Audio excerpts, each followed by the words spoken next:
امید ہے آپ سب لوگ خیریت سے ہوں گے۔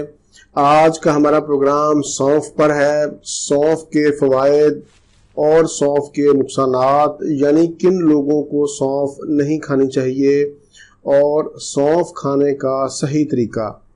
سونف ایک ایسی دوائی ہے جس کا ہر گھر میں ہونا بہت ضروری ہے۔ سونف دماغی کمزوری کو دور کرنے کے ساتھ ساتھ معدہ کی رطوبات کو ختم کر کے ہاضمہ کو طاقتور بناتی ہے۔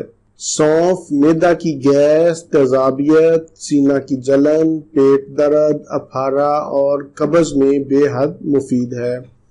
ایسے لوگ جن کا ہاضمہ خراب رہتا ہے، تھوڑا سا اگر کچھ کھا لیں تو پیٹ میں گیس یا درد شروع ہو جاتا ہے، کھانا ہضم نہیں ہوتا یا اسہال کی شکایت ہو جاتی ہے، تو ایسے افراد کھانا کھانے کے بعد 1 چمچ چائے والا سونف چبا کر کھا لیا کریں۔ انشاءاللہ ان کے اس سونف کھانے سے تمام مسائل حل ہو جائیں گے۔ دماغی کمزوری اور نظر کی کمزوری کے لیے بھی سونف کمال کی چیز ہے۔ دماغی کمزوری اور نظر کی کمزوری دور کرنے کے لیے میں آپ کو ایک آسان سا نسخہ بتاتا ہوں۔ لمبے چوڑے نسخوں کی ضرورت نہیں ہے، آپ لوگوں کو صرف 3 چیزیں چاہیے: سونف، بادام اور مصری۔ تینوں چیزوں کو آپ نے برابر مقدار میں لے لینا ہے، برابر مقدار میں لے کر پیس لیں۔ یعنی اگر ایک چیز آپ نے 50 گرام لی ہے تو دوسری چیز بھی 50 گرام اور تیسری چیز بھی 50 گرام۔ سونف، مصری اور بادام تینوں چیزیں برابر مقدار میں لے کر پیس لیں اور محفوظ کر لیں۔ رات کو سونے سے پہلے نیم گرم دودھ کے ساتھ 1 چمچ کھا لیا کریں اور اس کو ریگولر 40 دن کھائیں۔ انشاءاللہ اس کے استعمال سے آپ کی نظر بھی تیز ہوگی، آپ کی دماغی کمزوری بھی دور ہوگی، اور اگر اللہ نے چاہا تو آپ کی نظر کا، آپ کی اینک کا نمبر بھی کم ہو جائے گا یا آپ کی اینک اتر جائے گی۔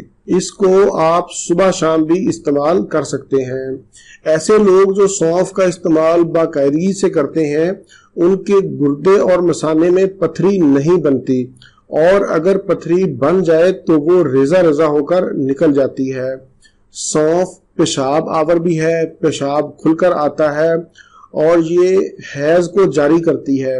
ایسی خواتین جو بچوں کو فیڈ کرواتی ہیں اور دودھ کم ہے ان کا، تو ایسی خواتین سونف کا استعمال ضرور کریں۔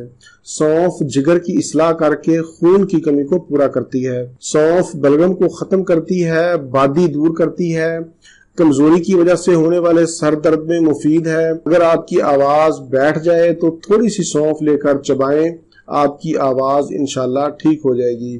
اب میں آپ کو احتیاطی تدابیر بتاتا ہوں، یعنی کہ جو سونف کے نقصانات ہیں وہ آپ کو بتاتا ہوں کہ حاملہ خواتین سونف کا استعمال نہ کریں۔ اس سے بہت سی پیچیدگیاں پیدا ہو سکتی ہیں، ان کا حمل ضائع ہو سکتا ہے۔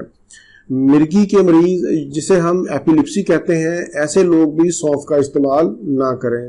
یہ تھا میرا آج کا پروگرام سے متعلق کوئی بھی سوال ہو تو آپ کمنٹس میں پوچھ سکتے ہیں۔ اسی کے ساتھ ہی مجھے اجازت دیجیے، دوبارہ کسی نئی معلوماتی ویڈیو کے ساتھ آپ کی خدمت میں پھر حاضر ہوں گا۔ تب تک کے لیے اجازت، اللہ حافظ، والسلام۔